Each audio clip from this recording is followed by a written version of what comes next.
Hi friends, welcome back to my YouTube channel. ಇವತ್ತು ಮಧ್ಯಾಹ್ನದ ಊಟಕ್ಕೆ ಒಂದು ರೆಸಿಪಿ ಮಾಡೋಣ ಬನ್ನಿ. ಮೊದಲನೇದಾಗಿ ಕ್ಯಾಪ್ಸಿಕಮ್ ಪಲ್ಯ ಮಾಡ್ತಾಯಿದ್ದೀನಿ. ಸೊ ನೋಡಿರ್ಬೋದು ನೀವು, ಎಲ್ಲ ವೆಜಿಟೇಬಲ್ಸ್ನ ವಾಶ್ ಮಾಡಿ ಕಟ್ ಮಾಡಿ ಇಟ್ಕೋತಾ ಇದ್ದೀನಿ. ನೆಕ್ಸ್ಟ್ ಒಂದು ಪ್ಯಾನ್ಗೆ 3 ಟೇಬಲ್ ಸ್ಪೂನ್ ಆಯಿಲ್ ಹಾಕಿ ಗ್ಯಾಸ್ ಮೇಲೆ ಇಟ್ಕೊಂಡಿದ್ದೀನಿ. ಸೊ ಆಯಿಲ್ ಬಿಸಿ ಆದ ನಂತರ ಒಂದೊಂದು ಇಂಗ್ರೀಡಿಯೆಂಟ್ಸ್ನ ಹಾಕ್ತಾ ನಿಮಗೆ ಎಕ್ಸ್ಪ್ಲೇನ್ ಮಾಡ್ತಾ ಹೋಗ್ತೀನಿ. ನೋಡಿ, ಸ್ವಲ್ಪ ಸಾಸಿವೆ ಹಾಕ್ಕೋತಾ ಇದ್ದೀನಿ.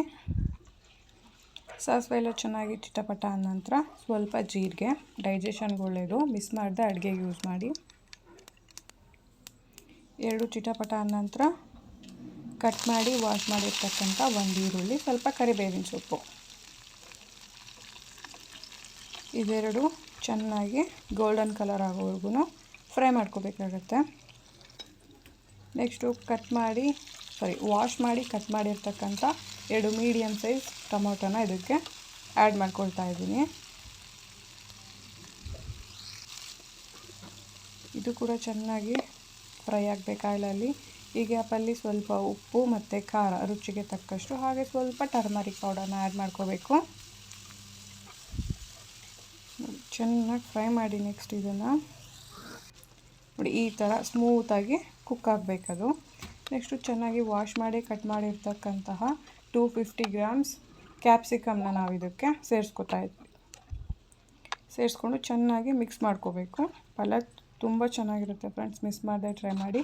ಟೀ ಗ್ಲಾಸಲ್ಲಿ 1 ಗ್ಲಾಸಷ್ಟು ವಾಟರ್ನ ಆ್ಯಡ್ ಮಾಡಿಕೊಂಡು ಇದನ್ನು ಕುಕ್ ಮಾಡ್ಕೋಬೇಕಾಗತ್ತೆ. ಲಿಡ್ ಕ್ಲೋಸ್ ಮಾಡಿ. ನೋಡಿ ಎಷ್ಟು ಚೆನ್ನಾಗಿ ಬಂದಿತ್ತು ಪಲ್ಯ. ಫೈನಲಾಗಿ ಲಿಡ್ ಕ್ಲೋಸ್ ಮಾಡಿ ನಾನು ಕುಕ್ ಮಾಡ್ಕೊಂಡಿದ್ದೀನಿ. ನಮ್ಮ ಕ್ಯಾಪ್ಸಿಕಮ್ ಪಲ್ಯ ರೆಡಿ ಆಯಿತು. ಈಗ ಸಿಂಪಲಾದ ಒಂದು ದಾಲ್ ರೆಸಿಪಿ ಮಾಡೋಣ. ನಾನು ಕುಕ್ಕರ್ಗೆ ಬೇಳೆ ಹಾಗೆ ಟೊಮೊಟೊ ಹಾಕಿ ಒಂದು 3 ವಿಷಲ್ ತೆಗ್ಸಿದ್ದೀನಿ. ಅದನ್ನು ಚೆನ್ನಾಗಿ ಮಸ್ಕೊಂಡಿದ್ದೀನಿ. ನೆಕ್ಸ್ಟ್ ಈಗ ಒಂದು ಪಾತ್ರೆ ಇಟ್ಕೊಂಡು 2 table spoon cooking oil add ಮಾಡಿಕೊಂಡು ಆಯಿಲ್ ಬಿಸಿಯಾದ ನಂತರ ಸ್ವಲ್ಪ ಸಾಸಿವೆನ ಸೇರಿಸ್ಕೊತಾ ಇದ್ದೀನಿ, ಸ್ವಲ್ಪ ಜೀರಿಗೆನ ಸೇರಿಸ್ಕೊತಾ ಇದ್ದೀನಿ. ಇದೆರಡು ಚೆನ್ನಾಗಿ ಚಿಟಪಟ ಆದ ನಂತರ ಒಂದು ಬೆಳ್ಳುಳ್ಳಿನ ಚೆನ್ನಾಗಿ ಜಜ್ಜಿಬಿಟ್ಟು ಒಗ್ಗರಣೆಗೆ ಹಾಕ್ಕೋತಾ ಇದ್ದೀನಿ. ಇದು ಕೂಡ ಚೆನ್ನಾಗಿ ಗೋಲ್ಡನ್ ಕಲರ್ ಆಗೋವರೆಗೂ ಫ್ರೈ ಮಾಡ್ಕೋಬೇಕಾಗತ್ತೆ. ನೋಡಿ, ಈ ಗ್ಯಾಪಲ್ಲಿ ಸ್ವಲ್ಪ ಕರಿಬೇವಿನ ಸೊಪ್ಪು, ಸ್ವಲ್ಪ ಅರಿಶಿಣ, ಒಂದು ಚಿಟಿಕೆಯಷ್ಟು ಅರಿಶಿಣ, ಚೆನ್ನಾಗಿ ಮಸ್ತಿಟ್ಕೊಂಡಿದ್ವಲ್ವ ಟೊಮೊಟೊ ಮತ್ತು ಬೇಳೆ, ಅದನ್ನು ಇದಕ್ಕೆ ಸೇರಿಸ್ಕೊಂಡು ನಿಮಗೆ ಎಷ್ಟು ಕನ್ಸಿಸ್ಟೆನ್ಸಿ ಬೇಕು ನೋಡಿಕೊಂಡು ನೀರು ಸೇರಿಸ್ಕೊಳ್ಳಿ. ಈಗ 1 ಸ್ಪೂನ್ ಖಾರದ ಪುಡಿ ಹಾಗೆ 1 ಸ್ಪೂನಷ್ಟು ಉಪ್ಪು, ರುಚಿಗೆ ತಕ್ಕಷ್ಟು ಉಪ್ಪು. ಎಷ್ಟು ಸಿಂಪಲ್ ಆಗಿದೆಯೋ ರೆಸಿಪಿ ಅಷ್ಟೇ ಟೇಸ್ಟಿಯಾಗಿರುತ್ತೆ ಫ್ರೆಂಡ್ಸ್, ಮಿಸ್ ಮಾಡದೆ ಟ್ರೈ ಮಾಡಿ. ಲಾಸ್ಟಲ್ಲಿ ಕೊತ್ತಂಬರಿ ಸೊಪ್ಪನ್ನ ಸಣ್ಣದಾಗಿ ಹೆಚ್ಚಿಬಿಟ್ಟು ಹಾಕೋತಾ ಇದ್ದೀನಿ. ಸೊ ನಮ್ಮ ಸಿಂಪಲಾದ ಬೇಳೆ ಸಾಂಬಾರು ರೆಡಿ. ನೋಡಿ, ಸ್ವಲ್ಪ ಉಪ್ಪು ಖಾರ ಎಲ್ಲ ಕರೆಕ್ಟಾಗಿದೆಯಾ ಚೆಕ್ ಮಾಡ್ಕೊಳ್ಳಿ. ಸೊ ರೆಡಿ ಆಯಿತು.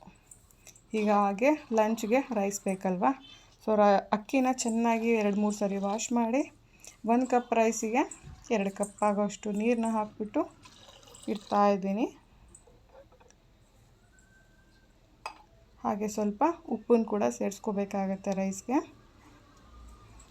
ಈಗ ಕುಕ್ಕರ್ ಲಿಡ್ ಕ್ಲೋಸ್ ಮಾಡಿ ರೈಸ್ಗಿಟ್ರೆ ರೈಸ್ ಕೂಡ ಆಗೋಗ್ಬಿಡತ್ತೆ. ತುಂಬ ಸಿಂಪಲ್. ಎಲ್ಲ ಥರದ ರೆಸಿಪಿ ಟ್ರೈ ಮಾಡಿ ಬೋರ್ ಆಗಿರುತ್ತಲ್ವ. ಏನಾದರೂ ಹೊಸದಾಗಿ ಟ್ರೈ ಮಾಡಬೇಕು ಅನಿಸಿದಾಗ ಈ ಸಿಂಪಲಾದ ರೈಸ್, ರಸಮ್, ಪಲ್ಯ ಹಾಗೆ ಚಪಾತಿ ನಾರ್ಮಲಾಗಿ ಎಲ್ಲರಿಗೂ ಗೊತ್ತಿರುತ್ತೆ. ಒಮ್ಮೆ ಮಿಸ್ ಮಾಡದೆ ಟ್ರೈ ಮಾಡಿ. ಹಾಗೆ ನಾನು ಮಾಡಿರ್ತಕ್ಕಂಥ ರೆಸಿಪಿ ನಿಮಗೇನಾದರೂ ಇಷ್ಟ ಆಗಿದ್ದರೆ ನನ್ನ ಚಾನಲ್ನ ಸಬ್ಸ್ಕ್ರೈಬ್ ಮಾಡ್ಕೊಳ್ಳಿ, ಕಮೆಂಟ್ ಮಾಡಿ, ಬೆಲ್ ಐಕಾನ್ನ ಪ್ರೆಸ್ ಮಾಡೋದನ್ನ ಮಿಸ್ ಮಾಡಬೇಡಿ. ವಿಡಿಯೋ ನೋಡಿದ್ದಕ್ಕಾಗಿ ಥ್ಯಾಂಕ್ ಯು.